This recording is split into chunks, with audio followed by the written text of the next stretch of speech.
નમસ્કાર, આપ જોઈ રહ્યા છો નેશન પ્લસ ન્યૂઝ. હું છું આપની સાથે હેતલ ભગત. સુરેન્દ્રનગર એલસીબીએ એલ્યુમિનિયમના વાયર સાથે 2 ઇસમોને ઝડપી પાડી વધુ કાર્યવાહી હાથ ધરી છે.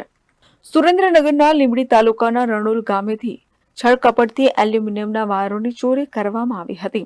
4 ઇસમો વિરુદ્ધ પાણશીના પોલીસ મથકે ફરિયાદ નોંધાઈ હતી, જેની પોલીસે તપાસ શરૂ કરી હતી. ત્યારે પોલીસે 2 આરોપીને ઝડપી પાડ્યા હતા. પોલીસે 1 બાઇક, 1 મહિન્દ્રા પિકઅપ વાન, એલ્યુમિનિયમના વાયર સહિત કુલ 11.32 લાખનો મુદ્દામાલ જપ્ત કર્યો હતો. પોલીસે 2 ઇસમોની ધરપકડ કરી વધુ કાર્યવાહી હાથ ધરી છે.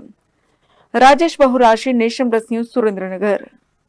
સમાચારોના સતત અપડેટ મેળવવા માટે અમારી નેશન પ્લસ ન્યૂઝની યુટ્યુબ ચેનલને સબસ્ક્રાઇબ કરો, બેલ આઇકન દબાવો અને જોડાયેલા રહો ફેસબુક, ઇન્સ્ટાગ્રામ અને ટ્વિટર પર.